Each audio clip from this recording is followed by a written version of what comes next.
The following is a special presentation of iRacing on LSRTV, your home for sim racing.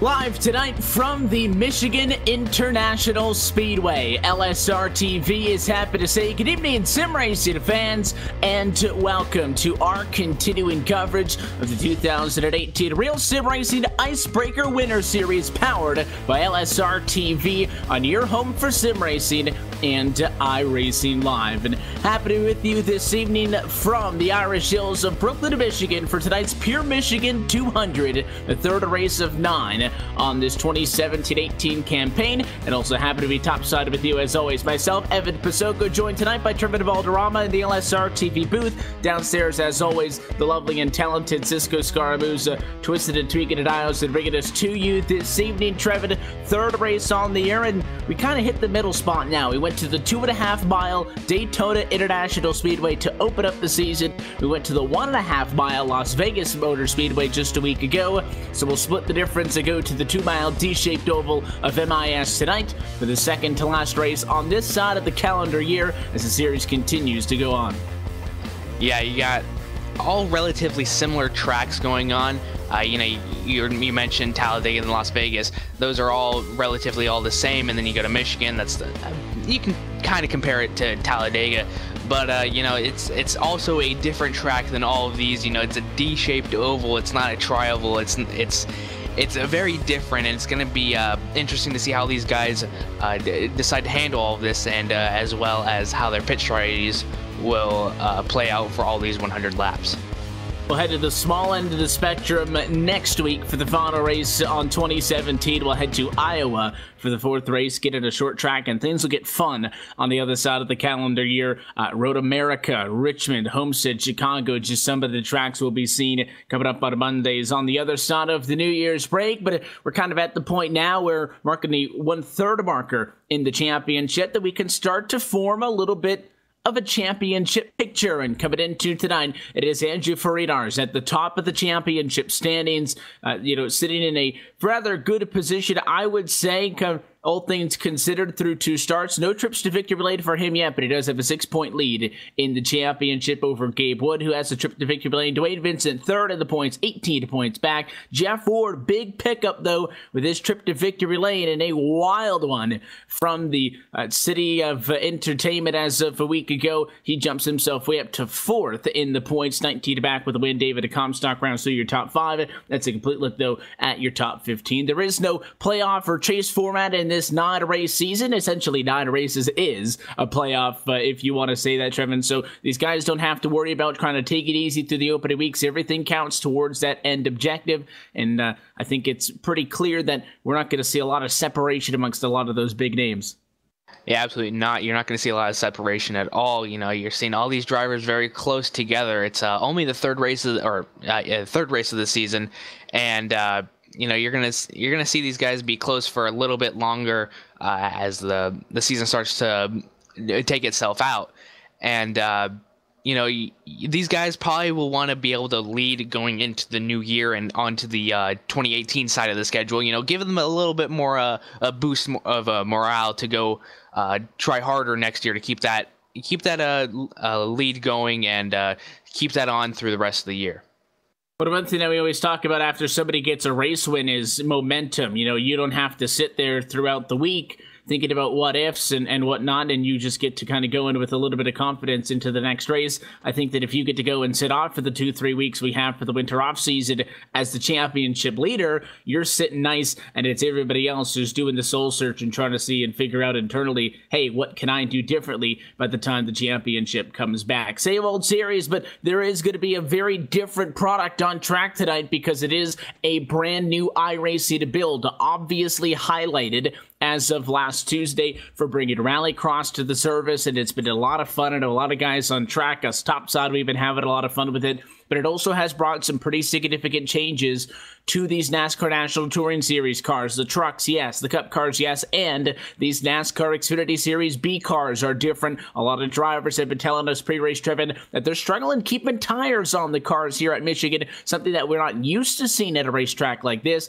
but that may be a factor this evening. Not sure how much is going to play into the opening half of this race with stage breaks at lap 25 and lap 50, but definitely on that long run to the end, tires are going to be at a premium. Yeah, a lot of guys complaining about tire wear and all that stuff going on the track. And as you mentioned, we only have a 25-lap stage, and it's going to give them a good feel of what they have for their car and then set them up for their next stage. And then after that, get them ready for that 50-lap stint all the way to the end. And it's they're going to have to adjust very quickly to it, as we saw a lot of drivers having a little bit of a struggle. But I think that these guys are going to be able to handle it. These guys are the best of the best here, and it's going to be an exciting race. Coming out of last week's race where it was a completely different build to now where you have a completely different tire model. So we'll see how this plays out for them tonight.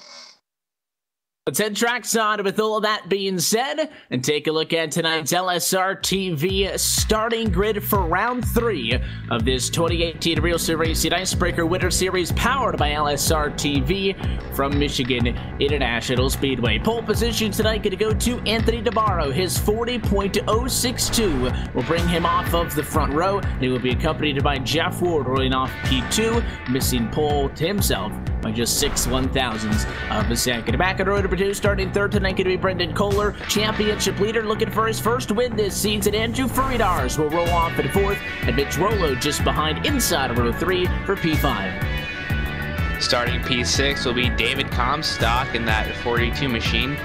Starting 7th, Dwayne Vincent. Starting 8th, Scott Walter. 9th will go to Gabe Wood, and 10th will be Nelson Riviera. That's on row 6, P11 tonight goes to Greg Omo. He'll be joined by Justin Lisenby to his right-hand side, who will start tonight P12. Colby Buck gets the unlucky number 13 starting spot tonight with Braden Whitaker in 14th, Steve Bavacqua in 15th. David Bonetti will be starting 16th. 17th will be Chase Kelly. 18th, Daniel Eberhardt. 19th, Shane Edwig. And finishing out your field of 20 cars will be John Abbott. The top 18 of those cars taking the time of the qualifying, so Ewing and Abbott back row get provisional times to sort themselves out through 19th and 20th. Let's talk a little bit about this Michigan International Speedway sister track to the Auto Club Speedway in Fontana, California. It is a 2-mile D-shaped oval with 18 degrees of banking. The front stretch area as well has 12 degrees, so fairly banked all the way from corners 4 through 1. Backstretch does have 5 degrees of banking. You don't really feel any of that, but the biggest takeaway is this is a high-speed racetrack. Maybe not necessarily in these Xfinity Series cars when you talk about just the raw numbers, but in general, this is often referred to as the fastest track in NASCAR. So we'll see just how high those speeds are going to get this evening. I know that your pole sitter, Anthony DeBarro, when he came and took his qualifying laps earlier, his speeds were getting up towards the 180s plus. So we'll see how all of this works out, but format for tonight's race-driven 100 laps, as previously noted, 2 stages, as all of these Icebreaker Winter Series races have. Stage 1 going to be laps 1 through 25. Stage 2 will come to a conclusion at the completion of lap 50. Again, bonus points available to the top 10 at the end of each stage, and then you will race out from lap 50 on to the end through lap number 100. Going to be 200 miles total distance in tonight's Pure Michigan 200.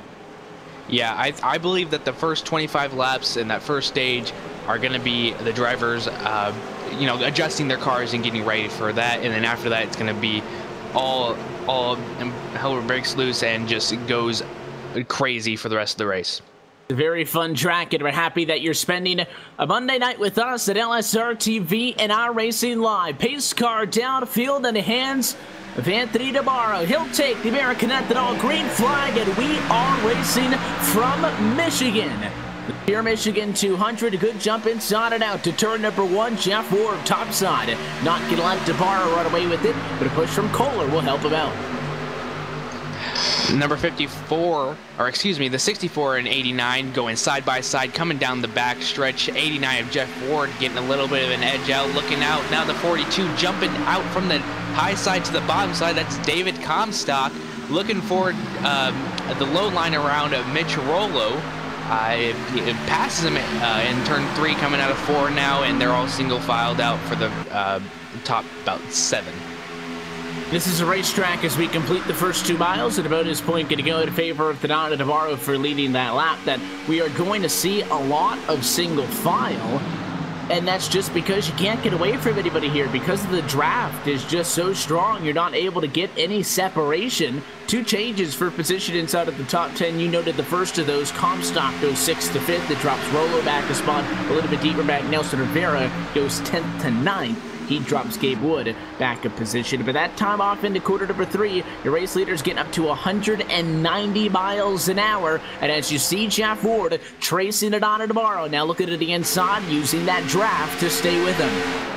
That draft is going to come into effect all night long. You're going to be looking for these guys to get right to the bumper and then go to the bottom like you've seen Jeff Ward did right there, coming on the front stretch, and he's to the bottom of the number 9 machine.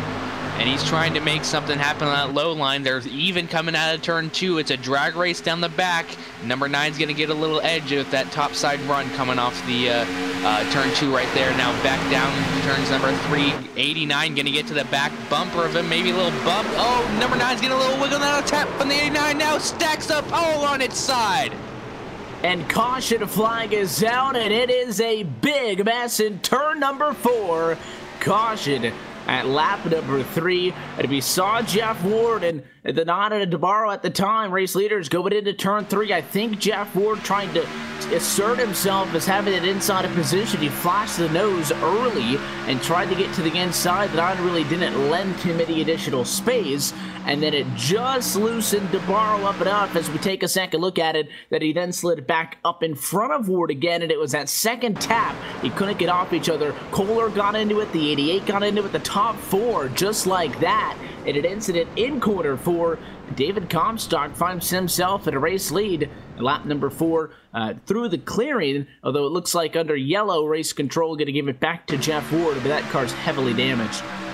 Yeah, that was a big effect of the draft coming into turns number 3, and you know, he just had a run on him, tried to get to the bottom, couldn't get it in time, and then just tapped him. So very unfortunate for these drivers up front. They tried to avoid it the best they could, but it just stacked up too quickly for anybody to react, and that'll give the lead, I believe, to Jeff Ward. And we'll see if any takers are coming down pit road. You see the 89, the 42, 96, along with some other cars. It appears to be everybody coming down to get fresh tires. We'll follow the number 89 down pit road. So they got a few laps on their tires, and they know how their car is going to handle, so we'll see what adjustments happen as you see the 89 with a little bit of damage. So we'll be looking to see if he's going to get any repairs, pulling into his pit stop right now. Very, very good, clean stop. We'll be looking to see if anybody else will be taking for tires as well. Appears just to be damage repair for that number 89 machine. I haven't seen any sides get jacked up. There it is. Appears to be 4 tires, fuel, and a little bit of repairs. Coming off the pits, or coming off the pit stops, will be David Comstock in the lead. Tire call for the 42 at Comstock. He decided to go with right side tires only, and again, that car doesn't have any damage, obviously, so easy in and out for him. It's going to be Comstock, Rollo, Wood, Everhart, and Ewing, the top 5 drivers winning that race off of pit lane. And again, a very short stint, so kind of difficult to gauge what kind of a race car you're going to have for the long run, but I think everybody wanted to get tires just to not get left behind on the restart, because drivers, again, have been saying it over and over. We don't really know why these tires are falling off, and we can only assume the new build is a big part of that, and don't want to, again, even though it was literally only 2.5 laps or so, you are going to be at a disadvantage if you were to stay out for about 2.5 laps, and especially right when you get the fresh tires. You know, we're not talking about 10-lap-old tires versus 2-lap-old tire, or 12-lap-old tires, sorry. We're talking about, you know, 2-lap-old tires versus brand new tires, and that's more of a difference there when you got completely fresh sticker tires right off of a restart. So that's why I think we saw everybody come down to the pit lane. Obviously, Jeff Ward, a lot of damage, had to stay in the pit box to get a lot of it fixed. I'm not sure if he got it back to 100%. If not, it'll be a long night of coming in and out of pit road for him under the yellow flag. Good news, if any, he's still in this race. Bad news is he's outside the top 15. Yeah, it's always troubling, and the track temperature right now will be 101, so that always doesn't help all the tires, helping them keep together, but we'll see how that also fares on them. Doubling up this time by getting ready for the restart on lap number 7. And these drivers are going to have to calm down a little bit.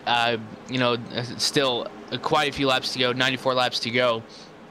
And, you know, it's just too early to be racing a little too close. So, you know, do a little give and take. And, you know, just try to get some laps under your belts and try to make it to the end. You know, it's you just saw 4 cars get involved very early, and now somebody who is a little bit further in that battle is now leading. So easily things can change here at Michigan International Speedway. And big changes on that is only the top 3 cars on track right now started inside of the top 10.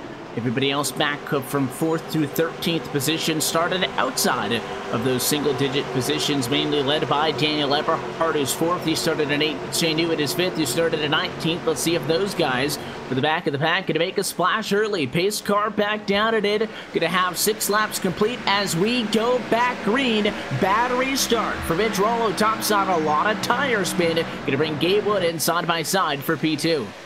You saw the number 00 machine of Gabe Wood. He bumped the number 96 on the restart. You saw it get a terrible restart, but a great restart for David Comstock. Just that now that you see that top lane really giving an advantage. Now the 31 is going to come up to the back bumper of the number 00 machine. That's Gabe Wood, and almost make a little tap, but able to keep each other at distance. So able to keep a good steady pace off the restart. Not really any battles going on. Everybody be able to come 3 wide, and now you see number 90 and number 96 battling side by side. That's for 2nd position. Daniel Eberhardt comes below Mitch Rollo into turns number 1 and 2 side by side. See who comes out on top coming out of turn 2. That'll be the number 90 machine of Daniel Eberhardt, trying to clear him going down the backstretch. And interesting enough, you would expect the top side to get a run, but the 96 a little bit tight off, and it is going to be Daniel Eberhardt on the inside of the racetrack. Back up to P2. It's going to end up being the highest he's been all night long. Able to complete the pass at a 96 after it looked like he had it. Mitch Rollo fought back though pretty hard and made it work for it, but Eberhardt finally breaks through into number 2 position. Just behind them, Gabe Wood could have easily gone 3rd to 2nd. Instead, he went 3rd to 4th off of the restart, unable to make those passes on the inside. So the pink 00 machine a little bit further more behind. He's getting caught up now for the 31 of Justin Listenby. Big run at a turn 2 to the left your quarter panel, and they'll go side by side to turn 3. Turn 3 now, number 31 machine able to make the pass on the 00 machine of Gabe Wood. Now Gabe trying to get to the back bumper of 31, trying to get that draft to see if he can go duck down below into turn number 1. We'll have to keep an eye on that, as now you see David Comstock trying to pull away from the field and also catching up on lap traffic. Not going to play into effect just yet, so we'll see how that works out. Number 90 of Daniel Eberhardt trying to catch back up to David Comstock with the draft, trying to get to the back bumper to try to go below in turns 3 and 4. Not going to be able to get complete positioning again that time. Into to fight some side-by-side, deeper back fighting between the 66 of David Battone, the 88 advantages for Renars. That one is going to swap out P10 as Renars tries to make his way back through the field. But David Comstock at a 42 machine started this race P6, had only picked up 1 spot early in that run. to get able to be P5. Then all of a sudden, top 4 cars wreck. And the 42 has been given the top position, trying to make the best of the opportunity. Is led off for the restart, but Daniel Eberhardt is closing. Driver who started in the final spot based on qualifying times tonight is only 2/10 off, and he is not letting Comstock get away from him. The top 3 have really broken away from that other pack. You just see 42, 90, and 96 really getting a good distance between the 96 and 31 of Justin. So we'll see how that works out for them and see if they can draft back up to them, but it does not appear to be so. So now David Comstock still in the lead. Number 90 closing ever so slightly, and then you have Mitch Rollo right behind him. That's 5 100ths behind, trying to catch back up to all 2 of them. David Comstock been so dominant off of that restart. Gap remains even, so we'll see just how long that goes on, and if this green flag stretch were to continue. We're halfway through the opening stage this time by. You still have 13 laps to fight. Yes, that is a fair amount of distance for the Michigan International Speedway, but I'm not sure if that's enough time to really see tire fall off. If it's as bad as these guys have been saying, we should see some of that tire wear come into effect, even on such a short run to the end of the stage break. But I'm not sure if it would be enough if Eberhardt here's hanging back a little bit to kind of reel Comstock back in towards the kind of latter end of this run. Again, they're not the only fight going on track. You've also fighting between the 88 machine I noted earlier. Friedars was making a move last time, got around David Bertone, and now trying to make a move on some other drivers. Looks like he just picked up a spot on Nelson Rivera in a fight for 9th, and maybe set up for another one. Not a good run off of the quarter for Steve Bavacqua. Bavacqua trying to block and open up the inside of the racetrack, and the 88 going to go inside, and we got contact door to door at 185 miles an hour as it looked like Bavacqua came down on him. Both cars okay, and Farinar is going to get the spot, but contact is never good. I don't believe the 36 ever saw the 88 coming down there. He was just too fast, and now that's going to set the number 12 up quite possibly for a good entrance on turn number 3. He's not going to get to the bumper of him, but that could have spelled disaster for both of them. But them both able to get away cleanly. Now the 88 pulling away again, and he's setting his sights on the number 04 machine. So we'll see how this works out. The 36 falling back appears to have possibly some aero damage. 12 diving below the number 88 of Andrew. So we'll see how that works out for him coming out of turn number 2. Who's going to have the run come out through the corner? 12 gets a little squirrely. That's going to let the 88 machine still get into the lead, or get into a fighting chance coming into turn 3. 12 now using that bottom line to the advantage. Now he's coming out on top. So we'll see how the number 88 tries to retaliate coming in turn 1. It's the pass. The 88 topside kind of looking for the crossovers.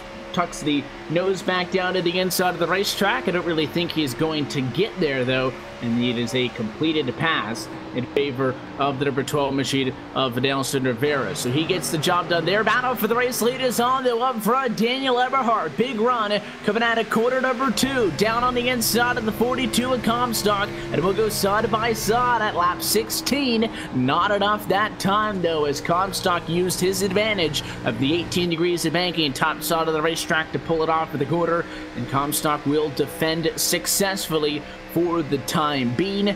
But Eberhardt is right there. Rollo has dropped off a little bit from 3rd. He was more close to Eberhardt than he was listed to be the last couple of times around, but since then, Rollo now dropping more back towards 3rd, 4th, and 5th than he would be towards 3rd, 2nd, and 1st. So it is a 2-car battle for the race lead, and Eberhardt's really pushing hard, trying to get to him.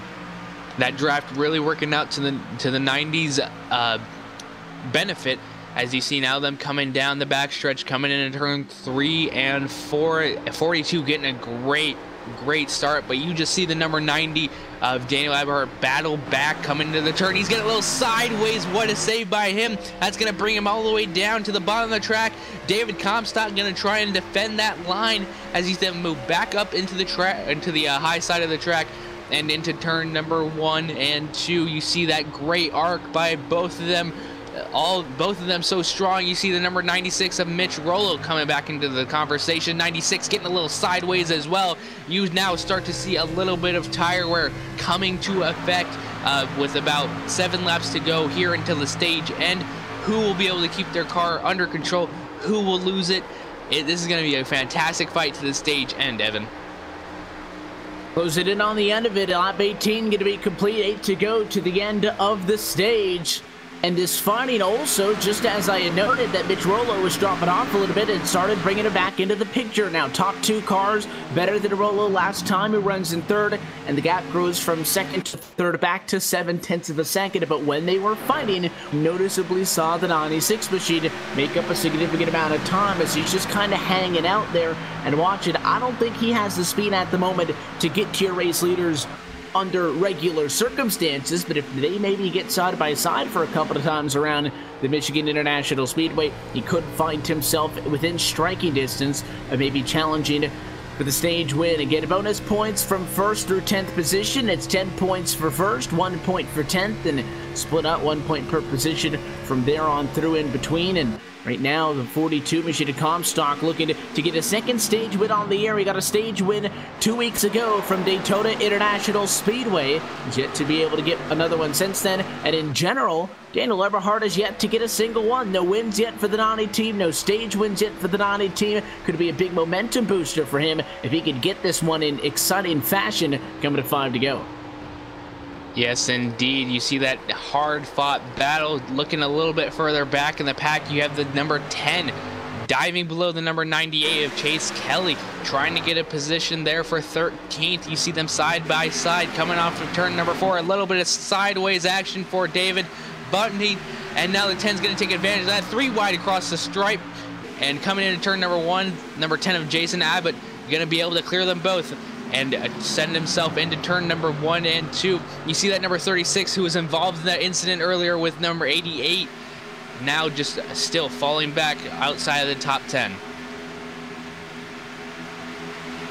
Newman continues to be the biggest mover in the night, who did not take a time at qualifying. Started 19th, runs at 8th at the moment. But the biggest mover in general is obviously Daniel Eberhard up front, who started in 18th position and continues to lead this race. And here comes Mitch Rollo. Again, the draft is a factor. Once you get yourself within a couple of tenths, you're all over him. And it is very much now a 3-way fight for the race lead once more, with the 96 just a step off of the back bumper. Eberhard, Comstock, Rollo fighting for the stage win. 3 laps to go the next time by. We've been waiting for something to happen between the top 2, and it hasn't come yet. Maybe Rollo will shake things up. Absolutely. You see David Comstock fighting to get that lead back from Daniel Eberhard, as you see now just trying to use that draft to his benefit, but the 42 just got sideways again, and we see them coming across the stripe. Popsicle sticks in the air for the stage. 3 laps to go left in stage number 1. And it's very difficult for Comstock. The draft is both good and bad, and it sounds strange to say that. Oh, here's a mistake, though. Eberhard really low at a corner number 2, and the 42 of Comstock, just by keeping the pressure on him, takes up the inside, and all of a sudden, after Eberhard made that valiant charge down in 1 and 2, overdrove the exit, Comstock right back now up front. Comstock back to the lead, and now it's a 3-horse battle between Comstock, Eberhard, and Rollo. It's going to be a game of who makes a mistake here first. You saw the number 90 last lap just get a little too sideways and able to open up the door for David Comstock. Now the number 90 getting to the back bumper of the 42. Let's see if he sets him up for turns 3 and 4. Number 96 of Mitch Rollo kind of falling back a little bit more at a time. He gets up there and then falls back, so we'll see how that works out for him as well. But the number 42 able to keep a good line on the bottom side. It's getting a little you can see the tires starting to fall off a little bit more, very close to the wall. White flag in the air for the stage. Final time around MIS. If Eberhard is going to be able to get it, he doesn't necessarily have to again complete the pass. He just has to have it out in front. and I think he's close enough to maybe make a play down in turns 3 and 4. Rolo too far back. He's a couple of car lengths out of the conversation, and Nani really pushing so close to the outside fence that time was Daniel Eberhard. Here they come, though, at lap number 25. Eberhard trying to maybe back up the quarter a little bit more to get the run off. He's got the draft advantage, and he's got to run, but it'll be too little, too late. David Comstock using the defensive line down to the apron. He'll come and complete lap 25 as they go side by side to the line. And as we wait for the rest of the drivers to cross, there is the yellow flag. David Comstock, in spirited fashion, holds off Daniel Eberhard for the Stage 1 win. That was a fantastic last lap for that stage. You can see them fighting back and forth, and it got very, very close coming to the green and white flag. But David Comstock able to take away that flag at the end of the stage. So we'll see how these drivers are going to be able to adjust, and knowing that their cars after 25 laps were handling this way, and seeing how they're going to be able to adjust after pit stops, and seeing how they will go for the next about 20 laps.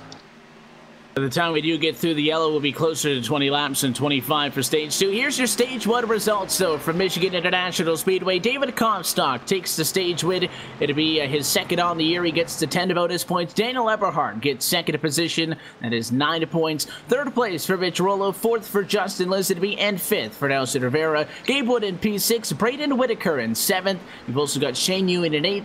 Jeff Ward in 9th. And Andrew Farinars with the 1 bonus point for coming home in 10th position. We'll take this quick opportunity to step aside, and when we come back to Brooklyn, Michigan, we'll get set for stage number 2. You're watching the 2018 Real Sim Racing Icebreaker Winter Series, powered by LSRTV, on your home for sim racing and iRacing Live.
Live to the Michigan International Speedway, where LSRTV's continuing coverage of the 2018 Rail Sim Racing Icebreaker Winter Series, powered by LSRTV, continues tonight with your Michigan 200. Stage 1 in the books. If you're just joining us, David Comstock taking home his second stage win on the year just moments ago in a side-by-side race to the start-finish on. Neil Eberhardt gave him a good challenge, but ended up second across the line. Still 9 bonus points, still pretty good for early on in the night.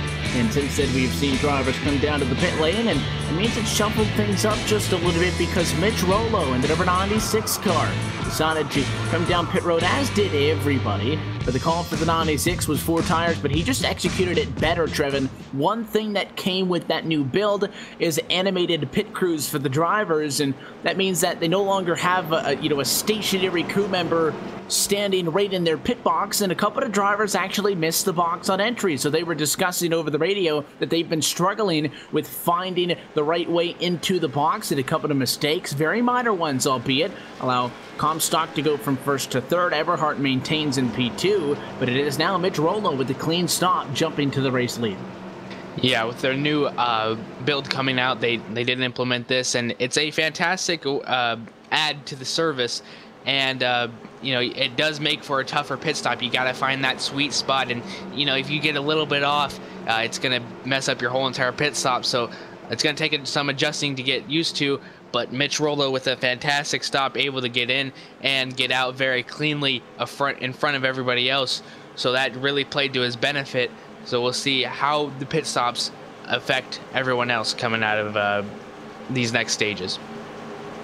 It just goes to show you that, yes, caution flag pit stops can be sometimes equally as, if not more, challenging than green flag pit stops. Obviously, the concern under green is getting into and out of pit road, I think, or specifically, but on pit road because under the yellow, I should say, you're stacked up bumper to bumper. Even a very small and minor mistake that requires you to just pop it in reverse for a second or two can cost you some spots on the front row. And now Mitch Rollo finds himself back in a position in which he found himself at earlier tonight. He started in P5, dropped the spot to Comstock early. Comstock went to the lead. It's Rollo's time to shine. Green flag in the air, and we go back at it. Tire spin for everybody on the front row. But Rollo got it up into gear and going first, and he pulls 6 car lengths to turn 1. That was a fantastic restart for the number 96 of Mitch Rollo. Now you see Daniel Eberhardt trying to make it work on that outside line, trying to get that run, and he does against David Comstock. So you see now just a fantastic run off and able to set his sights on the number 96 going into turns 3 and 4. Number 31 trying to take advantage of the number 42, as well as a little side-by-side action between the 32 and 00. So we'll see how that works out for them. Maybe 3 wide between all 3 of them coming. Maybe not. Jeff Ward thinks better of it and doesn't want to start 3 wide.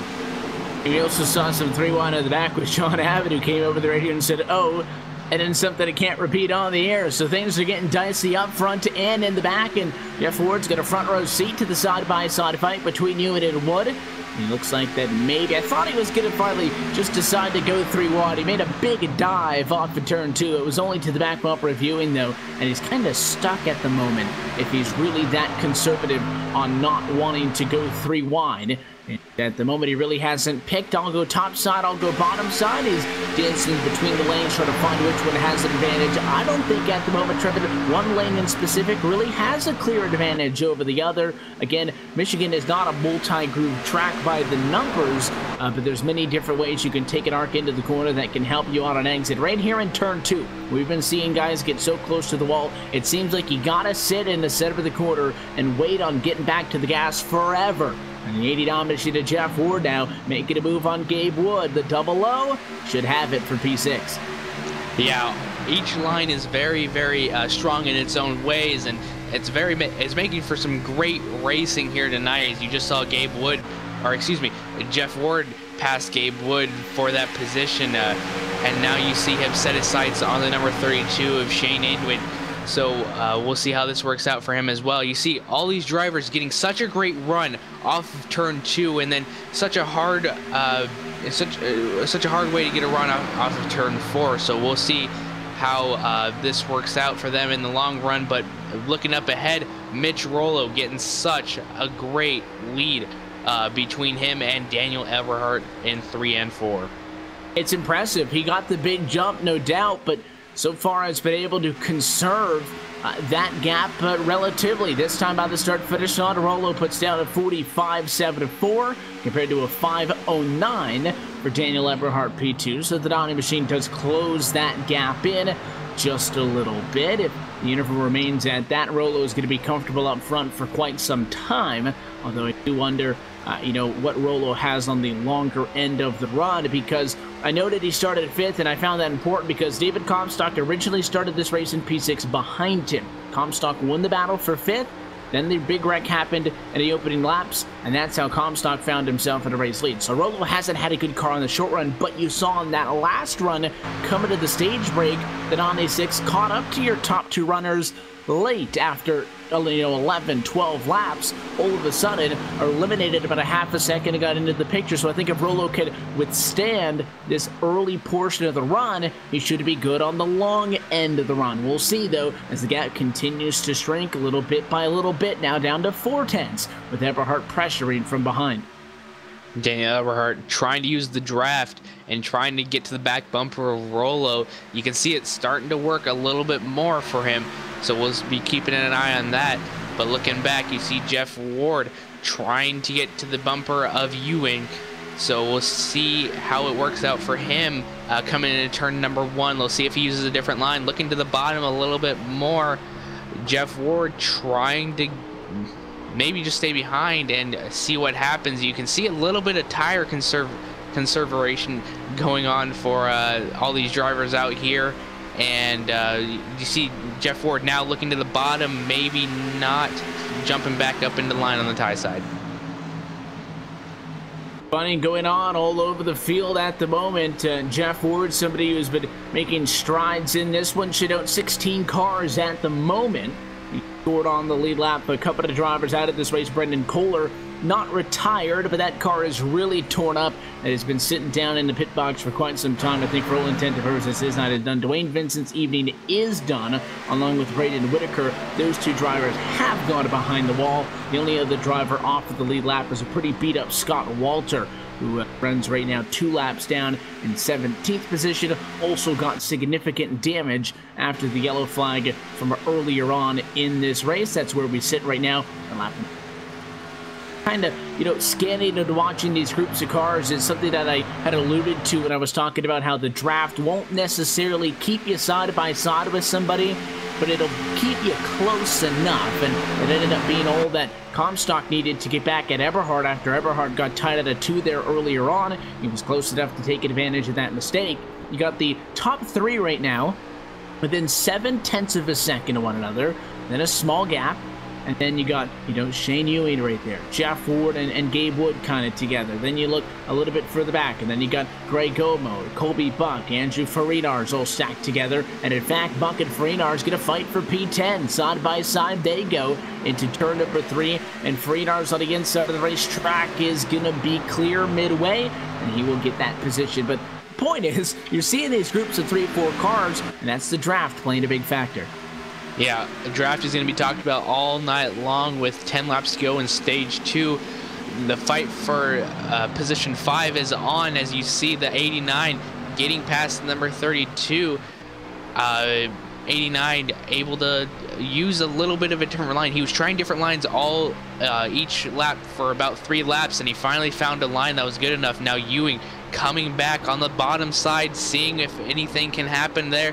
You see the 89 of Jeff Ward getting a little bit of a run, able to keep them side by side for the most part. You see the little bit of an edge out for Ward coming onto the front stretch now and basically clearing him, so we'll see what kind of line Ewing runs into turn number 1. He stays top side a little bit, kind of maneuvering the way. Now you see the double O of Gabe Wood maybe playing a little factor into turns number 1 and 2. No, he's going to fall a little bit behind, but Jeff Ward able to make the pass on Shane Ewing. He's in a good position now, jumps up into the top 5 again. Jeff Ward started this race P2, had such a good car. as of a week ago in Las Vegas. I know they're very different tracks, but Jeff Ward absolutely put on a clinic during that one. Almost lost it, courtesy of a late race caution and some pit strategy. The leaders took each other out in the final quarter, and Jeff Ward would go on to get that win that I think he deserved. If you haven't seen that one, the video of the finish is up not only in its entirety, the whole race here on the YouTube channel, but it's also on LSRTV's Twitter and Facebook. I'd check it out. But point being, Jeff Ward, if he's got a fast car, he's got a fast car, and even with damage and working himself back to the pack, is funning going on even behind them. The 12 of Nelson Rivera trying to get up on Gabe Wood. Gabe Wood made a challenge for 5th off of the restart, and since then he's lost 3 positions as the 12 machine clears him. Yeah, you just saw Gabe Wood just keep on falling back over the course of this, so maybe he made an adjustment in the pits that he wasn't so happy with, so now he's going to have to go back to the drawing board for the next round of pit stops for the last 50 laps of this race. So you see now Nelson Rivera setting his sights on the number 32 of Shane Ewing. So we'll see how that works out for him, but still up at the lead is Mitch Rollo. Next to him is Daniel Eberhardt, 5/100th of a second back. So we'll see how this works out coming to the stage end in a few laps time. And just like that, 7 to go as of this time buying the stage. And again, stage breaks, lap 1 through a 25 and then the yellow. But yes, stage 2 is technically lap 26 through 50, but it takes those 4 laps to get through the cycle of service. So this run is shorter at about 20-21 laps, I think, actually, when we took the green flag. But no cautions in this second stage. Not something we could say about the first one. So if we can get through to the stage break here, would have made it the longest run under green of the night. And Nelson Rivera to the inside of the racetrack. He'll get a spot on Shane Ewing. So mid-pack is where all the excitement is. And a late race charge, courtesy of the 12 of Rivera, picked up 2 spots in the last 5 laps. Yeah, Rivera is just absolutely making moves left and right, maybe conserving his tires a little bit more other than the number 32 and 00. So we'll see how that benefits him. So we'll see if he's going to be able to make another charge on the number 89 of Jeff Ward by the time this stage is up. But you can see a different tire strategy starting to come into play possibly with this new build. Tires going to be a problem all night long. Now you see the 42 of David Comstock making a little battle for second place with Daniel Eberhardt, and also closing the gap on Mitch Rollo. Coming out of turn number 4, very, very close for Daniel Eberhardt into the wall. 42 is going to follow his line all the way down to the bottom of the track and try to challenge him into turn number 1. If he didn't get the wall, he was awfully close. I think he had maybe half a foot from actually getting up into the outside wall, but that just goes to show you, I think Eberhardt is feeling that pressure from Comstock, and it is a role reversal. The way they run right now, Rollo 1, Eberhardt 2, and Comstock 3 is reverse order of the way they fought coming to the end of the stage break of stage 1. It was at that point Comstock 1, Eberhardt 2, and Rollo 3. So they almost swapped things out, and the 96 is sideways. Mitch Rollo, all kinds of loose. He'll lose the race lead, and here comes Comstock to the outside, side by side, as Rollo throws it away with 4 laps to go in the stage. Comstock now going for the top spot. Eberhardt now to the bottom of Comstock. We'll see how it works out for him. Now Mitch Rollo getting back into the mix, or at least trying to make a little comeback after nearly losing it off of turn 4. Drag race down the back stretch. 42 is going to edge him out coming into turn 3. That high side working a little bit to his advantage, keeping the number 90 down there, waiting to get onto that gas. You can see the 42 maybe get a little sideways, very close to the wall again. Side by side, coming to the line. The stage is almost done, and you can see the intensity heating up here for the race lead. So we'll see if the numbers 96 can throw himself into maybe a 3-way battle for the race lead. This is fantastic racing all around from all of these 3 drivers. Comstock with the run top side. Half a car clear. 3/4 of the car is clear. Can he get completely by? No. And Everhart's going to keep it on the inside. He's going to have to drive it hard in, though. He's going to be slow off. But I think Comstock, this time at quarter number 4, should have the run all kinds of sideways for Everhart. And Comstock is going to get the lead. Here we go, 3-1, though, as Rollo to the inside. The only way he is still in this fight is the fact that they were going side by side in front of him. You gotta think he scorched those tires a little bit with a big slide out of 4, but finally cleared it. Rollo is not giving up at all. That was a fantastic charge by him. Now the 42, whoa, a little bit of contact as the number 96 went down on Daniel Everhart. It is getting very, very dicey up in this top 3 spots. We've seen the leaders take each other out before in the first opening laps, and now this could very well happen again, as you see the number 96 again get a little bit sideways. You can see these tires starting to come into effect for all these drivers. Final time around for this stage 2.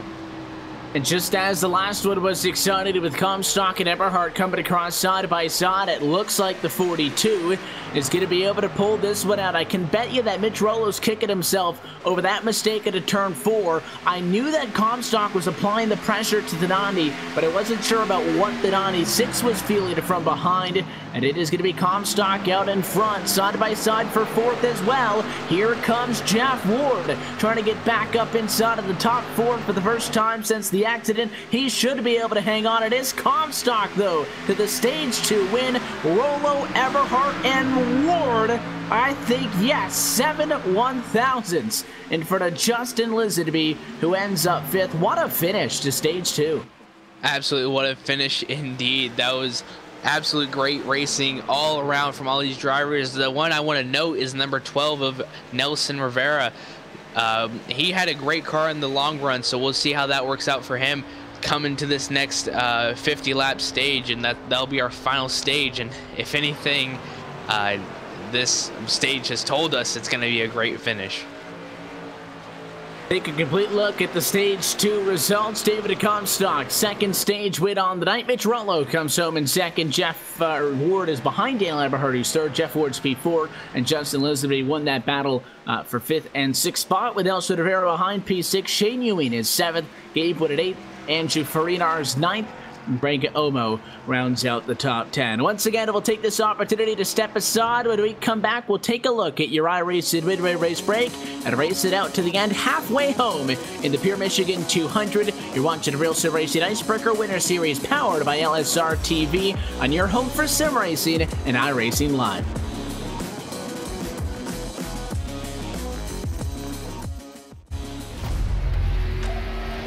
The yellow flag is out.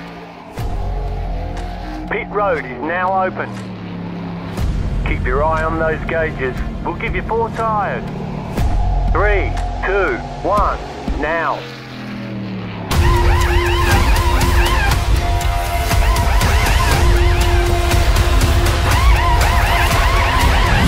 We're done. Get going.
Red Bull GRCs are now available on iRacing.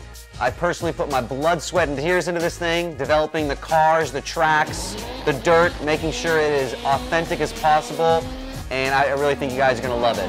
The best part is that this 600 horsepower Volkswagen Beetle is free to all members. So get signed up now and come race me online.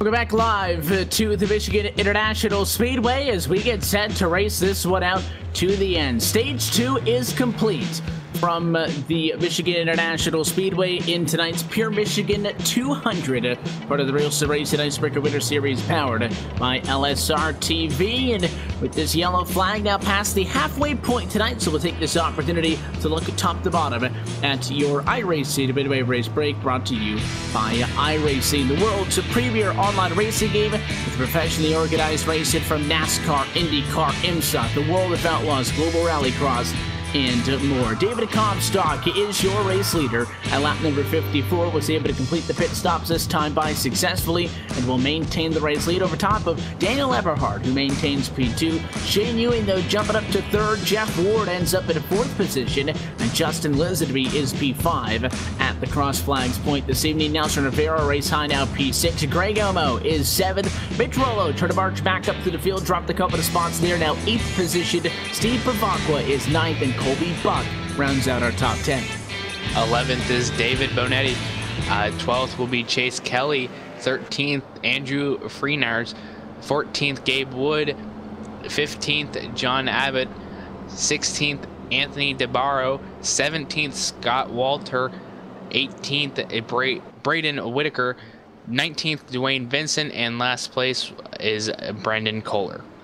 But a look at your iRacing Midway race break. For more information on the wide variety of sim racing possibilities online, you can visit iRacing.com and sign up today. And there's figuratively like unlimited different ways to sign up for iRacing today. The best place you can go, though, iRacing.com/World of Outlaws. You can get 1 year iRacing membership for over 50% off, or a 3-month membership for less than $5. You can also get that 3-month membership by using the promo code PR-GRC.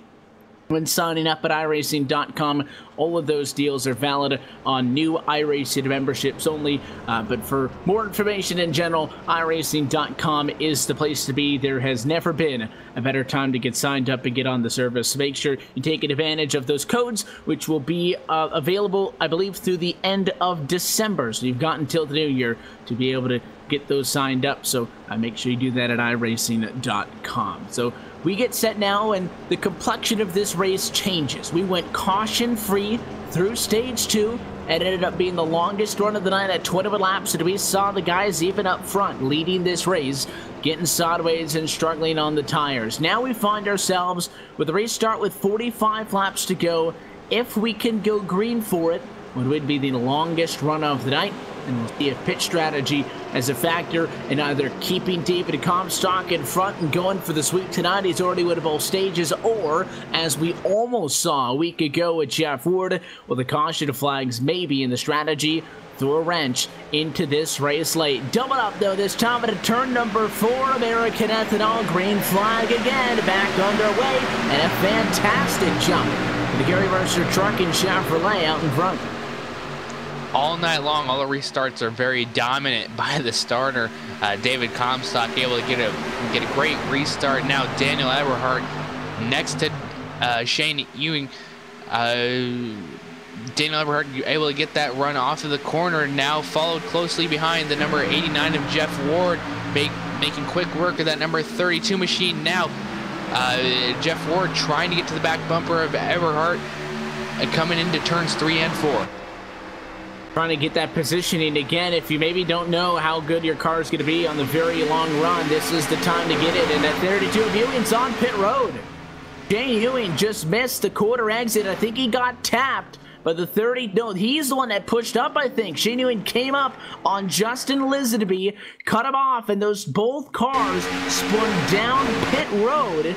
Ewing actually wrecking into the pit road wall. I think the 31 of Lisadby saved it. We're taking a second look on the LSRTV replay. Either way, both of those cars going to have a big penalty to serve. Yeah, that was a very, very unfortunate start to these guys' final stage, and you can just see the number 32 of Shane Ewing come up in front of Justin Lisenby, and now both of them heading down pit road. Very, very troubling start with David Comstock still in the lead.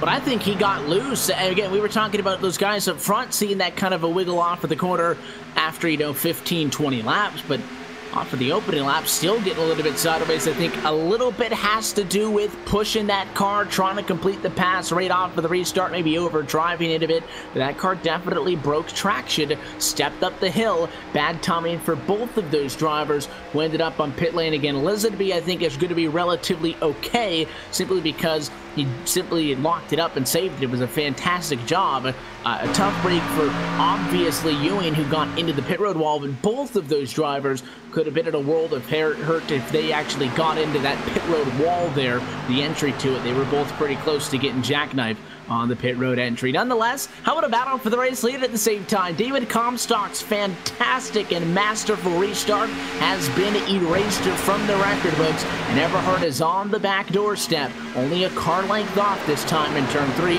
on the challenge for the race lead, and I think he's motivated to get the pass done because Jeff Ward is chasing him from third as well. You can really see that draft coming into play right now to the number 90's favor. Daniel Eberhard trying to see if he can make that bottom lane. Quite possibly no, he's going to stick with the top lane, follow the number 42, maybe make a little bit of adjustment coming into that turn, trying to see if he can get himself a run coming off of turn number 2. No, it does not happen. He's going to stay right behind, get up to that back bumper. Let's see if he does anything different or if he's just going to ghost the number 42 of David Comstock. And you can see, though, when Comstock goes low, the 90 goes low. When the 42 goes up to go into the corner, the 90 goes up as well. So Eberhard really trying to trace him, as you see, stay in the wake of the 42 to get the draft. Does he break with it now and go to the inside? He stays on the bumper all the way to turn 1. I think kind of delivered a message saying, hey, I'm here. But I think that Eberhard has to go because Jeff Ward is closing from third. Even Nelson Rivera, not all that far back at a race high for him tonight, P4 in the conversation as well. All those drivers still within just 0.8 of a second of each other as your race leaders are bump drafting down the back straightaway. Absolutely, and if you remember earlier in that previous stage, Rivera with a fantastic car on that long run and made a lot of passes for that position at the end of the stage, so we'll be looking for him on that long run. 90 of Daniel Eberhard trying to get around him, actually looking to the bottom now, trying to find any way around. As you see now, the number 12 closing into that number 89 of Jeff Ward, and also 89 closing into Daniel Eberhard. So this will become quite possibly a four-way battle in a few laps time. We'll see how long this goes on as well. Can you keep up this intensity for the 38 laps still to go in this race, or does somebody back off and say, hey, it's not worth it right now to eat away at these Goodyear Eagle tires. I need something for the second half of the run. A lot of that is subjective on how you think the rest of this race is going to go. Are you going to see a yellow flag, which will mean new tires, which will mean more restarts, or if this is going to go long term, it may be beneficial to take it easy now, but there's always that risk versus reward factor of, well, if that doesn't play out, you're putting yourself behind the 8 ball and you're going to have to really dig come the closing laps, but things even tighter. 0.6 of a second now, merely between Comstock, Eberhard, Ward, and Rivera. Nobody's yet to break it out, but about 2 car lengths between each of these cars. Absolutely, and now you see number 90 of Daniel Eberhard just trying to maybe adjust his line in the slightest bit, trying to find something else. He's been following David Comstock for a few laps, now seeing if he can do something different. And now you see Ward closing in very, very close, and Rivera as well closing. So it's going to be quickly come into a 4-car battle for the lead, and with David Comstock still out in front, able to back off Eberhard, Ward, and Rivera. So we'll see how this works out for him coming in turn number 3 and 4. I believe that they're just riding out some laps, you know, just not really wanting to wear off their tires, but still wanting to stay close to each other for that second run, as you were talking, Evan. But we'll have to see how long this lasts for. As you see now, Daniel Eberhardt quite possibly making the load to dive to the inside. No, he does not. He just stays with him. So I believe that they're just trying to conserve tires for the second half of this run.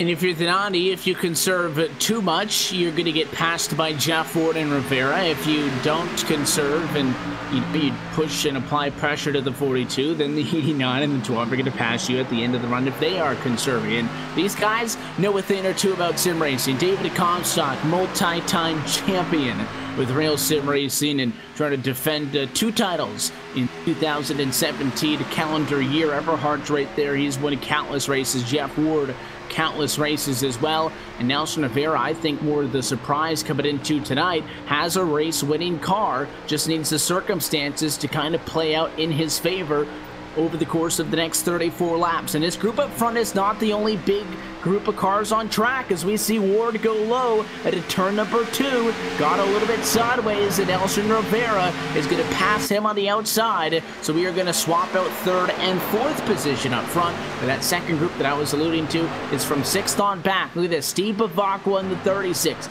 Colby Buck in the 34, the 00 Gabe Wood, the 98 Chase Kelly, another set of 4 cars about 2 seconds off of the race lead. Battles going on everywhere right now.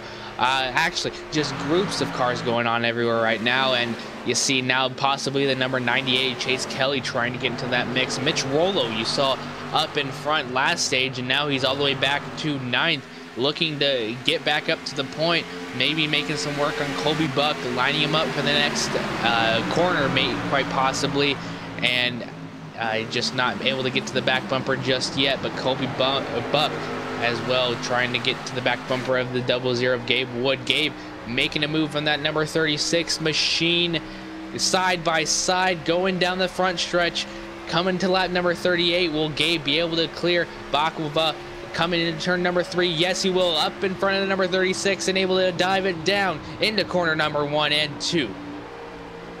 Got the spot. Gabe Woods headed up and down 9 right now, +3 from where he started the evening, but has lost a couple of spots and gained them back, so he has had a very much a roller coaster of an evening so far to this point. We'll see if he continue though the positive trends, maybe break himself into the top 5 if he'd be able to catch up to Greg Omo, who currently occupies that spot. Up front though, within 1/10 of a second the last time by Eberhardt right there again, and with Nelson Rivera's passing of Jeff Ward to be able to get up to P3, he's also now into the mix as Ward starts to slip in the slightest off of what may become a 3-way battle for the race lead. Still deadlocked though. Kind of wonder if Eberhardt's playing with Comstock, because he's gone to the back bumper a couple of times, Trevor. My professional opinion would be that, hey, if you're getting to somebody's bumper and you really wanted to pass him, at least go to the inside and try to get side by side with him. But Eberhardt keeps running right up to the doorstep, literally knocking on the door as he hits him in the bumper, but not making the moves. I wonder if he's trying to either force the 42 to push a little bit too hard, eat up at those tires, or even push him into a mistake. I believe what he's doing is saving his tires, but pushing David Comstock to make a mistake, as you see him just getting ever so close to the number 42, and he quite possibly has a faster car, but he just wants to make wants to push David Comstock to make a mistake, but not eat away at his tires as well. As you see Rivera trying to close in on that number 90 machine, and as you were talking earlier, you have to find that fine line of conserving but as well as using, because you could get passed very easily if you're conserving too much going into the corner. As you see Rivera closing ever so slightly on Eberhardt, so we'll see how this works out for him coming into turns number 1 and 2, as well as working down the backstretch. You see the number 12 running a different line than Eberhardt, as you see Eberhardt now closing the door on Rivera and trying to keep him at bay behind him. Lap traffic not really an issue here at Michigan. You're talking about 42-second lap times. The last driver on the lead lap right now, Anthony DeMar, was 21 seconds off at the top spot. So Racetrack big enough there. If you're working, if you're like somebody like DeBarro, started on pole, took a lot of damage in that wreck we saw in the opening laps, you're pretty much okay to just kind of put around and try to get any points you can out of this. DeBarro obviously trying to just get something positive out of this evening after coming into tonight, missing a start, having a big gap he had to already make up at a championship.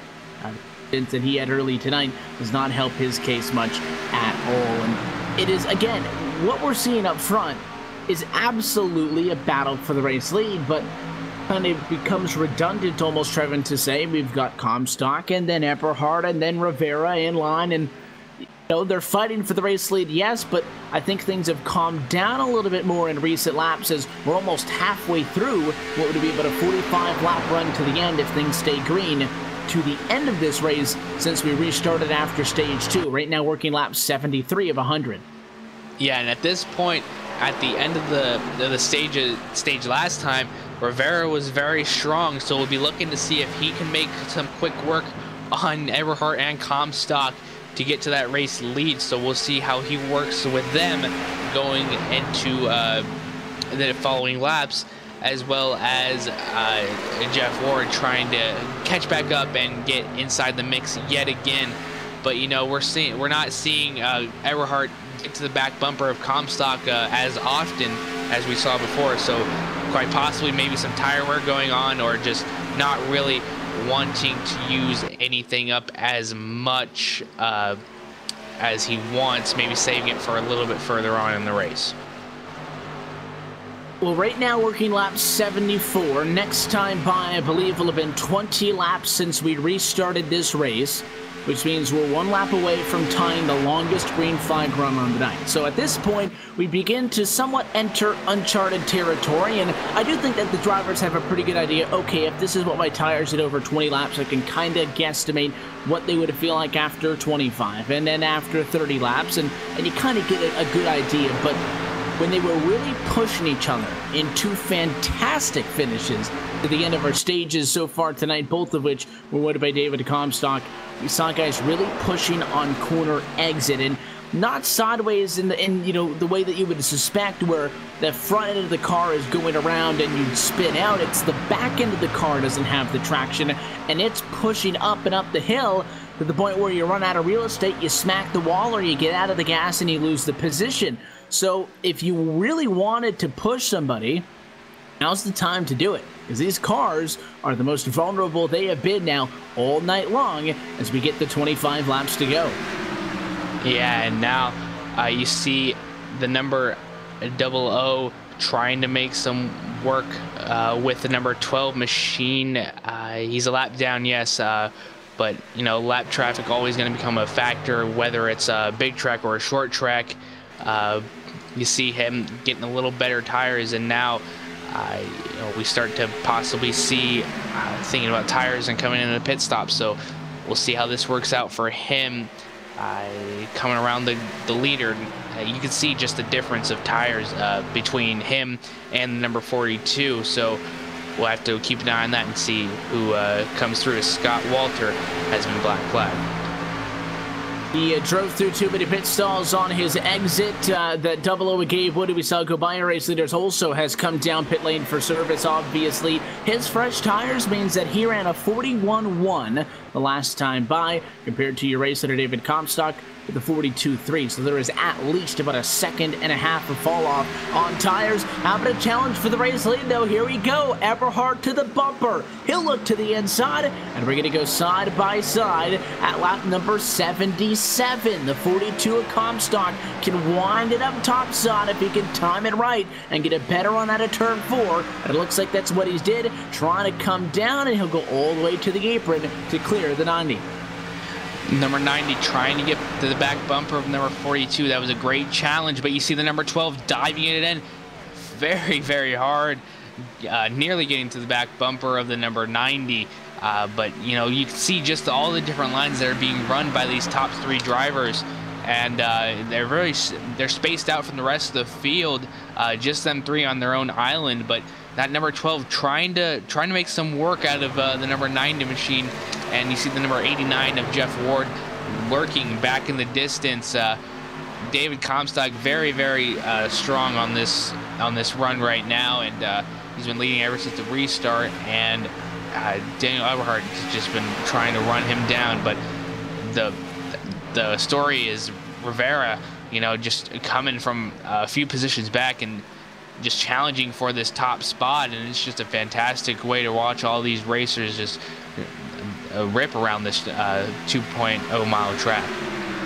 And obviously the easiest way that you can identify who is in these battles is by the colors they ride with on board. It looks like all Chevy Camaros towards the front of the field, and Hippie's Paint Shop is a proud presenting sponsor of the Real Estate Race at Icebreaker Winter Series. Has over 5 years of experience providing top quality custom paint schemes for all the iRacing vehicles at a low price. I know I still need to get my rally car painted, so I'd have to get to them because after all, at Hippie's Paint Shop, the cost isn't the thing that's high, it's just the painter. So big shout out to our friends at Hippie's Paint Shop for being a presenting sponsor on this one. You can find out more information with them online at Facebook as well. 80 down, 20 to go.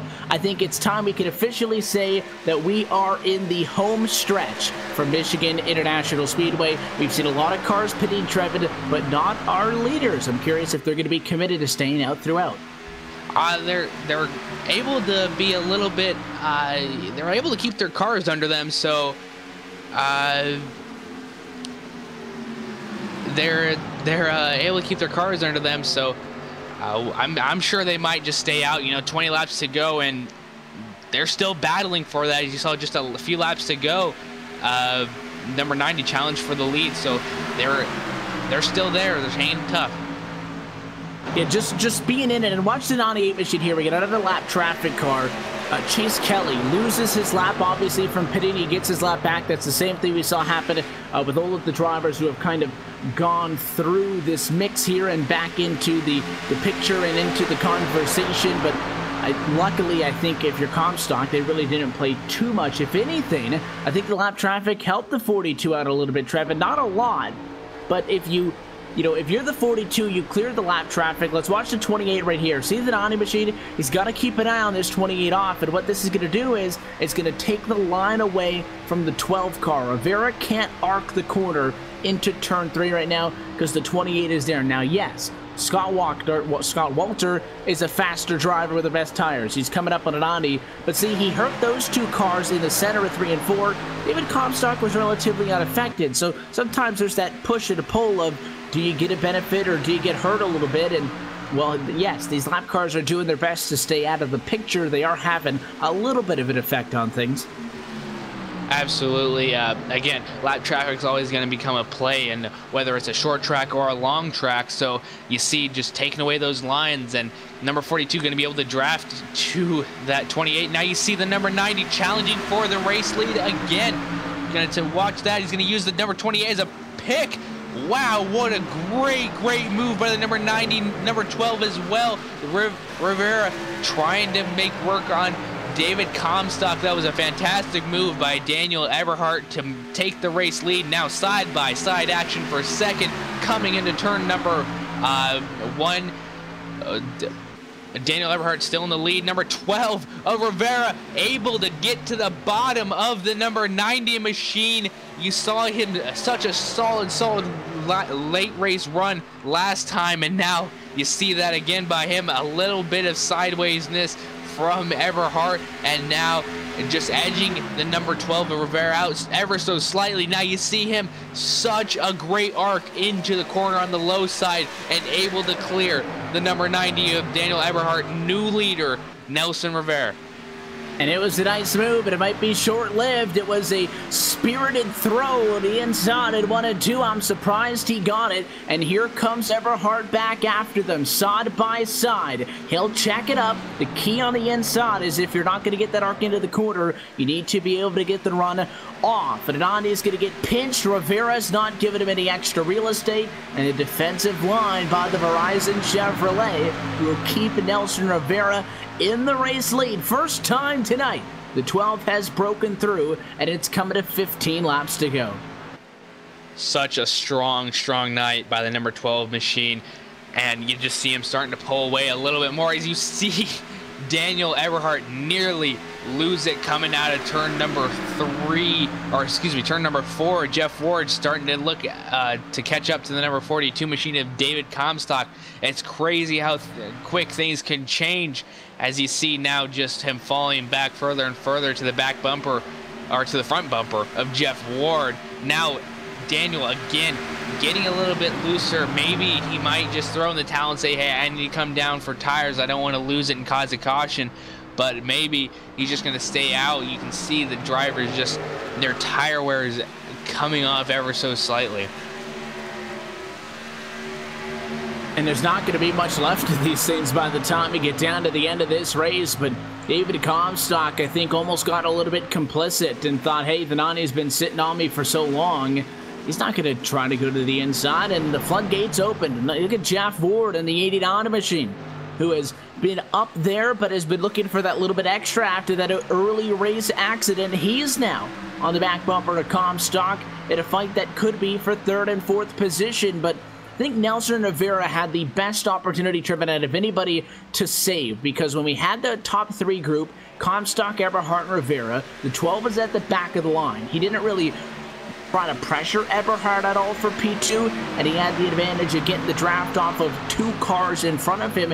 He was probably sitting back, taking care of it, and you have to, at this point, commit to being able to push it for 15 laps. There's no saving tires coming to 10 laps to go as your race leader, so hopefully he calculated that right, and he's got enough race car to get him through to the finish here, and lap number 100. Eberhardt's not going to let him get away, though. That 90 machine may be a couple of car lengths back, but it is far from over with. Yeah, as you saw now with what just happened these past few laps, anything can happen here. So Nelson Rivera should not be just relaxed. He should still be gunning it to get such a great gap. As you saw Daniel Eberhardt close the gap a little bit at a time these following laps, or these past few laps, as now Rivera opening it back up again. But, you know, Rivera was absolutely conserving tires as this stage wore on, you know, just absolutely getting the drive from these front 2 cars and just able to stay into it. So as you see, and now listening to the 42 machine, he is starting to turn off his motor in the corners, and now he is thinking about gas. That's one way to save gas, but you know, he's maybe thinking that Nelson Rivera and Daniel Eberhardt don't have enough to make it to the line, so now gas becoming a factor as well as tires. Well, that goes back to, we saw the lap cars pitting and getting fuel, and I'd question, are these guys just going to commit to kind of staying out? I think you've lost so much time by not pitting that you kind of have to go to the end of this race, and if Eberhardt and Rivera fight, they're going to kind of lose track of conserving fuel in exchange of fighting with one another, and Comstock kind of just sitting right there in 3rd place.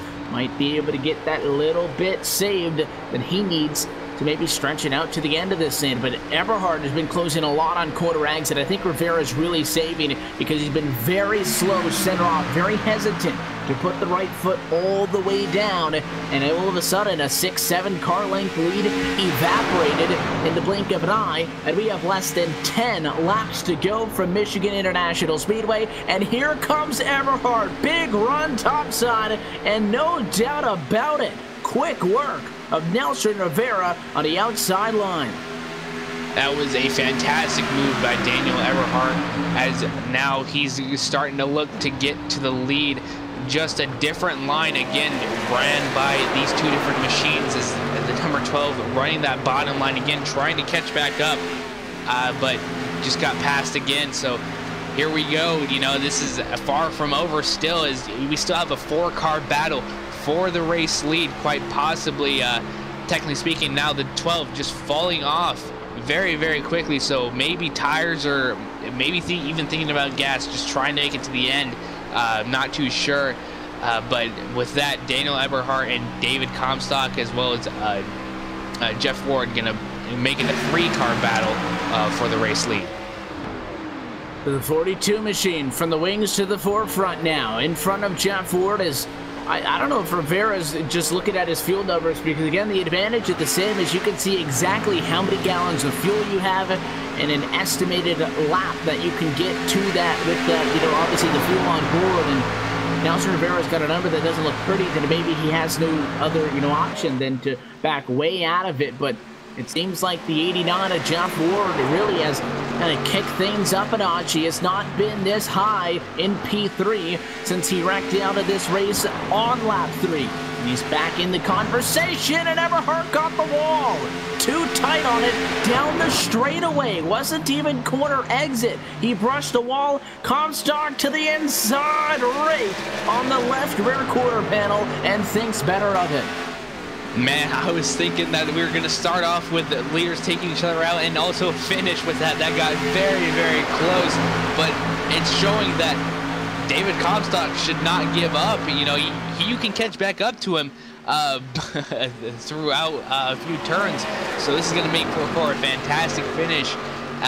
89 of Jeff Ward still trying to get into the mix a little bit more, but that draft definitely helping out David Comstock with these closing laps, and they are committed to staying out. So we'll see who is going to make it. I mean, David Comstock turning off his engine in the turns has got me thinking, who's going to make it to the end with gas? It's going to be a very, very tight call. Who's going to have heartbreak, and who's going to have a fantastic finish? We're almost at the point at which if a yellow flag were to come out, this race would be over, so you can't sit back any longer. The next time by, we will take lap number 96. That will be 5 laps to go in this race. If we get to 4 laps to go in this race, a yellow flag would not give us an opportunity to get to a restart. This race would be official by either the next yellow or when the checkered flag comes out. So Comstock is so close to Donnie. Jeff Ward so close to the 42. We've seen this picture many times tonight, late in the stages. Single file, tightly packed together up front. Sometimes a move has come, and sometimes the move has not. As David Comstock get the job done and sweep the 90, goes to the inside. It's an aggressive drive in. Eberhardt topside, better run at a turn number 2, holds him off for now. I think what the 42 should be doing is exactly what the 90 was doing. Just staying back and just staying in that draft, getting up to the bumper of the number 90 of Eberhardt and just maybe forcing him to make a mistake, or quite possibly just waiting to the last lap and trying to make such a great run and such a different line that it just Daniel just can't really defend and is able to make that pass. But this is making for some great racing. You see him ducking down a little bit lower than Eberhardt, and now Jeff Ward falling off a little bit at a time. You see number 42 again to the bottom of Daniel Eberhardt. You're wondering, how do they have enough tires just to go down all the way to the bottom and make all these moves? But they are making great work of these tires and what they have. So Daniel Eberhardt able to defend again. So maybe that bottom line isn't where you want to be. Maybe you want to stay a little bit topside to get that great run off of the corner. But you see the 42 getting ever so slightly a little bit sideways. That's going to make him lose a little bit of time coming to the popsicle sticks. That time by, still 3 laps to go from MIS. The Donnie machine leads the way. Comstock there. He's got to the inside a couple of times, but it really hasn't looked like Eberhardt has been putting much of an effort to protect the inside. I think he's happy outside line, getting those runs off of the corners and defending. I know the season is young. I know you've only seen one driver, though, to this point win both stages. It was Jeff Ward. He went on to win the race a week ago at Las Vegas. David Comstock has had the better car all night, but he may not have the best car at the end of the night. This time by, 2 laps to go from Michigan. Still there, but a little bit short. The 31 closing with them, and as you saw with the other lap car there used as a pick, 42 nearly jumped down a little bit lower but thought better of it and just decided to stay in the draft. 31 now in the picture. What is the 31 going to do, and how's he going to affect the way this race is going to be finished? Maybe he might just stay a little bit below, but the 42 looking to the bottom of the number 90 of Eberhardt.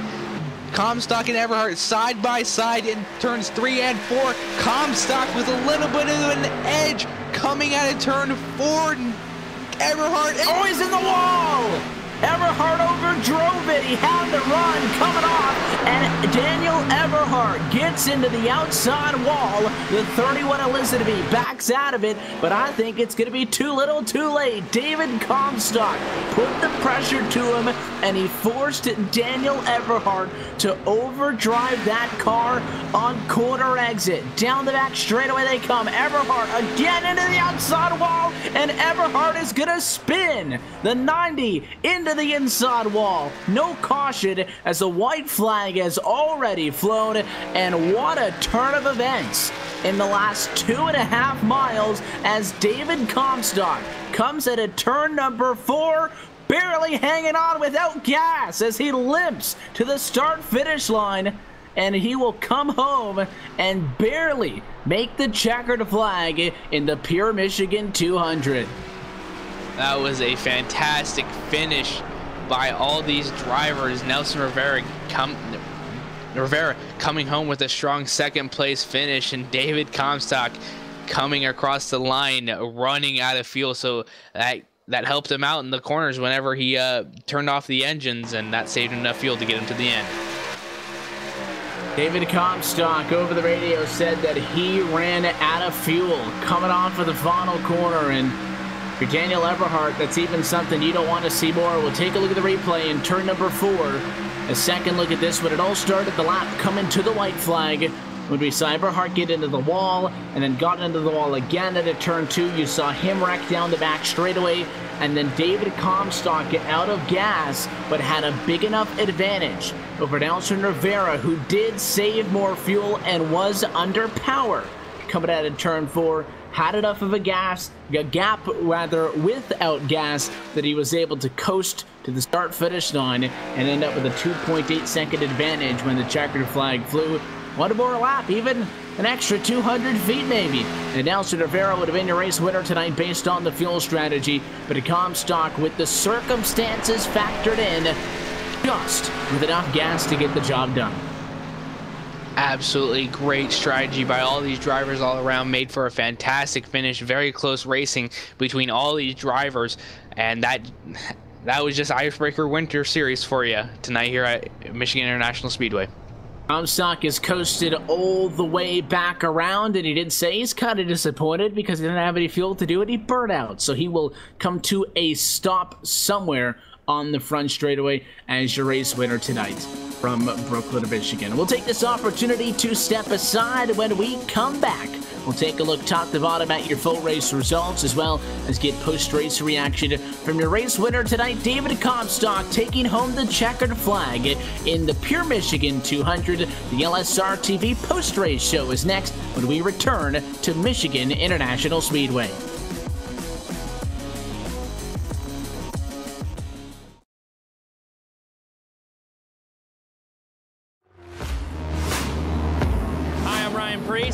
I'm driving the number 20 JGR Toyota Xfinity car this weekend. Really great opportunity here at New Hampshire at my home track.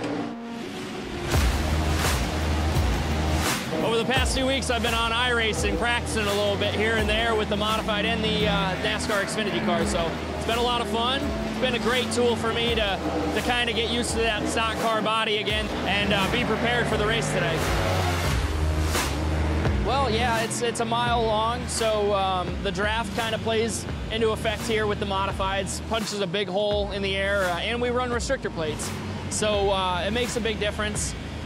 Just really fast, and it's our Daytona. So that's what's great about it, and we have a fast car for tomorrow.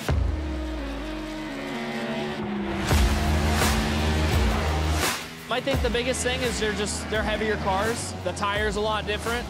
And the way you go about setting them up is a lot different. They use all 4 tires more than a modified, where we typically drive off the right rear, you know, so. Well, actually, it's funny. I raced NASCAR race in 2003 before iRacing came about.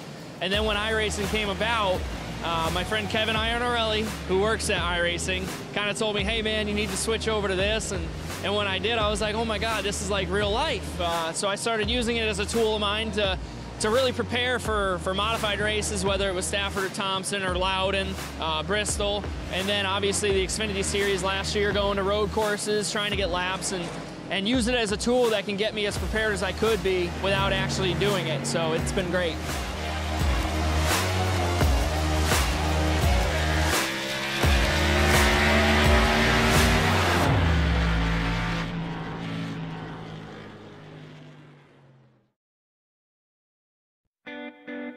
Back live from MIS coverage of the Real Estate Racing Icebreaker Winter Series at LSRTV at iRacing Live is brought to you by Joel Real Timing, the official timing software of LSRTV. Whether you spend your time on the sim, behind the wheel, on the pit box, or from the spotter stand, JRT is your go-to software for iRacing timing and scoring analytics. You get yourself the basic download for free, or you can get the full version by logging on to joel-real-timing.com for more information. Trackside with us to the victory lane is David Comstock. Before we head there, a complete look top to bottom at the scoring pylon after 200 miles tonight, and this look at your LSRTV full race results. Comstock does end up getting the win. Second week in a row, we've had a driver sweep the night with both stage wins and a trip to victory lane. The first win on the year for David Comstock, though, tonight in the Pure Michigan 200. Nelson Rivera comes home in second position. Mitch Rolo third. Will be trackside with all of them momentarily. Andrew Ferradars is fourth tonight, and Jeff Ward rounds out your top five with Daniel Everhart for P6. John Abbott race high at the end of it all, P7. Steve Bavacqua ends up 8th spot. 9th is Gabe Wood. It's exactly where he started, and Colby Buck rounds out our top 10. 11th will be David Bonetti. 12th will be Chase Kelly. 13th, Greg Omo, and last guy on the lead lap. This is the first guy lap down, finishing 14th, Justin Lizenbein. 15th, Shane Ewing. 16th, Anthony DeBarro. 17th, Scott Walter. 18th, Brandon Kohler. 19th, Brandon Whitaker. And running at your top 20, Dwayne Vincent. Look top to bottom at your LSRTV full race results. Now trackside with the driver of the number 42 machine, David Comstock, your winner in tonight's Pure Michigan 200. David, congratulations on the win. Thank you. Kind of similar for you guys tonight, what we were talking about with Jeff Ward a week ago. Best car all night. You win the stages, and it almost got away. But tell us about that late race fight, because you guys neglected to not come down pit road in the second half of the race. First off, barely with enough fuel to get to the line, but also put you in a great position for a fight there at the end. Yeah, we ran that first couple segments, and looking at the fuel numbers, we figured we were good. We thought we'd make it the 45 laps at the end, no problem. So looking at it, at 20 to go, we realized we're short, so we just started saving a bunch. And when it got down to the end and we needed to start going, we just trying to save two at the same time. It was tough, and it was really, really hard fought battle with Everhart and Jeff Ward there at the end. So good race. It was really, really awesome. The cars, the way it drove tonight was awesome for me. It was really fun to drive it loose. So it suited my driving style, and it showed, because we ran really well up front all night long. What did you guys expect when this race started? Because you gridded up P6, it put you on the outside of row 3, a quick move into 5th, and then all of a sudden the C's part in front of you, the top 4 wreck, and you find yourself in the race lead all of a sudden. If that wreck didn't take place, do you guys still feel like, hey, this was a car that could challenge for the race win? It just would have took a little bit to kind of work our way up? Or did you feel like you guys gained a lot from those guys having issues? It's hard to say. We'll never know. I think that what happened there at the beginning of the race was just really just asinine, because 2 laps in, there's no need to be racing that hard, but I don't need to get involved in it, because that's not my drama. So, but who knows if they hadn't wrecked out, if we would have done just as well, or if we would have been a 3rd place car tonight. Who knows? But fortunate enough for us, we didn't get caught up in any of the stuff that happened early, and we were to keep ourselves clean all night long. You guys obviously get a good performance tonight. You win the stages, you win the race, and it's going to help you guys out in the championship standings. First win on the year for you, but not a stranger to getting these good results. You guys get your second top 5 of the year as well this evening. What are your guys' thoughts on these stages and how they've kind of affected the racing and stuff? Because we saw in both cases there at the end of the stages, things get pretty exciting. The first stage, you were side by side hanging on for it across the line, and the second exchange coming to lap 50, you came from behind from 3rd to jump up and take those 10 points. Yeah, the mix of the stage points now, it definitely throws a mix into everything. It makes it that much more important to be up front all race long, and not just at the end of the race on that last run to get the victory, because not only do we have the points for the bonus points of leading the most laps, but also we have those stage point bonuses. So it's all equally as important to make sure you're up front on all night long. And you can see with the racing we have all night long, it keeps everybody really intense and on their toes to keep themselves in that position for the end. So we've quite literally been to all these different tracks, 2.5 mile Daytona, the 1.5 mile Vegas, a 2 mile Michigan, and then we head down to the 1 mile Iowa Speedway for next week. First short track on the season and last race on the 2017 side of the calendar. What are your guys' thoughts about that joint? I can't wait until we get to Road America, because that's going to be my favorite track. I'm with you on that one. All season long. So, no, short track stuff, it's really fun. I enjoy that. So every race we go to, it's all really different. Every time we go somewhere, the way the schedule is played out here, you have a lot of different, unique tracks. So it definitely is going to bring the cream of the crop here when we go throughout the rest of the season. The long fought night will let you take off. As always, the sponsors and the shout-out to makes that number 42 Chevrolet go so fast. Yeah, everybody at Aftermath Motorsports for allowing me to come over here and run here at Real Sim Racing, and you guys are broadcasting every single week here at Live Sim Racing TV, and sponsors in the car with JT Plax Plus. Go to Jonathan's website there, David3 the code for the week, and get yourself 25% off of any purchases you make there on jtplax.com. Gary Mercer Trucking, Moss Energy, JD Laird, JDR Graphics for keeping my car fresh every single week. EJ Brakes, Hick and Jicks, all the fans, friends, family. Thank you for all your support. Appreciate you guys watching.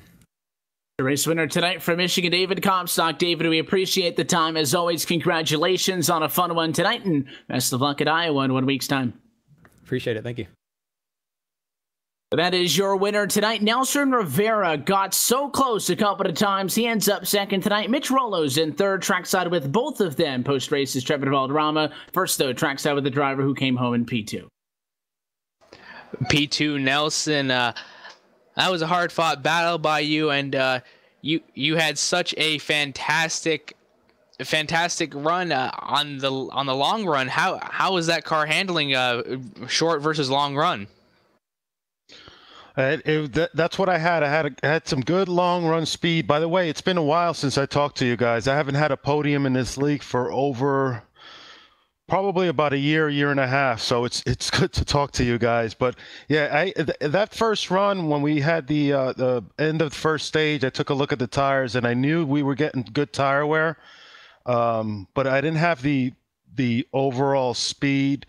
So I figured if we get a long run, especially in the second half of the race, we might be good. The question was not the tires, but whether we were going to have enough fuel at the end. So I had to make up about a lap and a half of fuel with about 15 to go, which I didn't think I could do, but I managed to do it, and we came out second. That was a fantastic effort by you and that number 12 machine. You know, with this new build coming out, were you more concerned about tires, or how is that going to come into effect with all these drivers coming in? And, you know, it was such a struggle with all these drivers with tires. You know, what was your strategy? What was your pit strategy? And was it altered seeing all these guys in front of you stay out and just deciding to stay out with them? Yeah, I mean, you know, the mindset, how you approach these races, especially in the Cup car when we run the full season next year, you gotta go in there with the mindset of just, you know, thinking of tires as number one now, which is good for me because I'm pretty good at saving tires. I'm not that quick of a hot lapper, so hopefully this will be to my benefit down the road. But yeah, I did not want to get caught up in any battles on track. There was a couple of restarts where the top 5, 6 pulled away from me, and I didn't panic. I just ran my line, tried to stay in the groove, tried not to get that right front too hot, and it worked out. All right. Any sponsors and shout-outs? Just my Verizon Chevy. You guys all know it. And, you know, Turn 1 heroes. We had David come on board, Comstock, late last year in the Full Throttle Cup Series. And, you know what? You know, his result was a champion. And hopefully that'll rub off on me. I'm showing little signs of improvement already. So, you know, I'm glad he's on board on our side. And Gabriel Wood, he's a new addition to the team also. So we're trying to work together and see if we can finish out this winter series and look forward to 2018. That was number 12 driver Nelson Rivera. Now trackside with number 96 Mitch Rollo starting 5th and having a strong finish, coming in 3rd. Mitch, how was the car in the practice, and how did that translate to race time with all the 19 other drivers around you? Well, in practice, I found that the car was real tight, and that was probably because I didn't do very many long runs. I just did a couple of short runs there. But I found as the run would go on in the race, the car would just get looser and looser, and like me and I think everyone was battling the loose tonight, but it was a lot of fun, and it was a good race today. It was absolutely a pleasure to watch.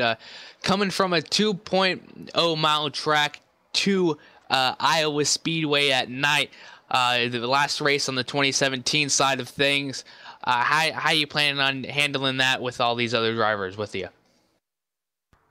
Usually I'm pretty decent at Iowa. One of my more favorite short tracks, so we should be pretty good there. My teammate Anthony and I probably get some practice in there this week and put some laps in and get where we need to be, but I'm looking forward to Iowa for sure. We're looking forward to it as well. Any sponsors and shout-outs before we let you go? Yeah, I gotta thank Taylor Automotive, Tireland, and Sign Stop, and as well as Boomtown Sim. And I gotta thank my girlfriend Sydney for letting me do this and putting up with my racing addiction. I appreciate that. That was the number 96, Mitch Rollo. Evan, back to you. That's word with our top finishers. Big thanks to David Comstock, Nelson Rivera, Mitch Rollo for lending us some of their time here. Post-race from the Michigan International Speedway. 3 down, 6 to go. A third of the way through this Icebreaker Winter Series campaign. And again, next week, Trevin, we head to the Iowa Speedway. Keeping things fresh. Again, we have been to a big track. We've been to the middle track. We've been to an intermediate. Now we'll go to a short track. And then things, as David had alluded to when I was talking to him, get fun on the other side of the calendar year. Road America is a track that we obviously have circled, and we look forward to that one. But we go from Michigan to Iowa, going to be a completely different racetrack, but I think some of the talking points are still going to be the same. Guys trying to really get a good grasp on this new build still.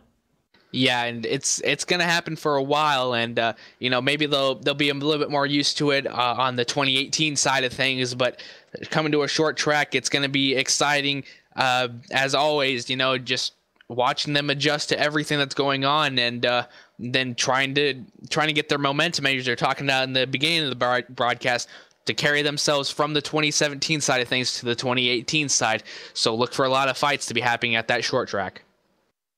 And this has hardly all the sim racing action that we have for you this week at LSRTV and iRacing Live. We hope that you are with us tomorrow night as the NASCAR iRacing Pro Series returns once more. Coverage of that one starts at 9 o'clock Eastern Time. And then on Wednesday, the Myrtle Beach Simulation Series presented by the Championship Esports Association also drops the green flag at 9 o'clock. This Thursday, December the 14th, the Upstate Racing League starts at 9:30 p.m. Eastern Time. The Super Speedway Cup Series is with us this Friday at 9 o'clock as well. And then on Saturday, it is the United Sim Racing BNC Lawn and Landscaping Truck Series, wrapping things up at 10 o'clock.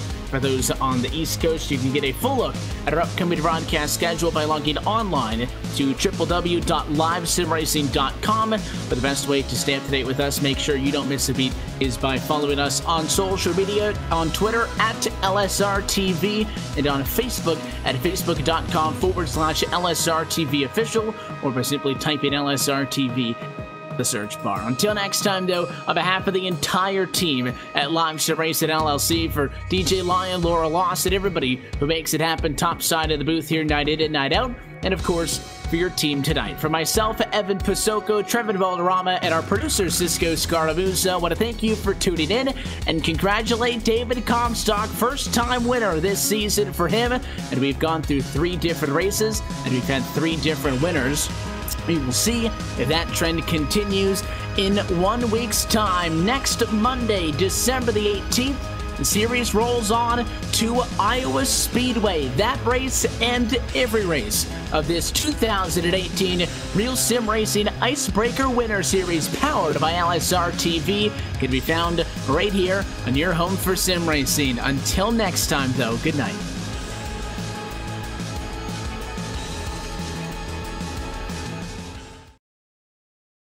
This broadcast is the copyrighted work of LSRTV and may not be rebroadcast, retranslated, or used in any form without the express written consent of Live Sim Racing LLC and iRacing.com Motorsport Simulations. LSRTV would like to thank you for your support, and we hope you enjoyed tonight's broadcast.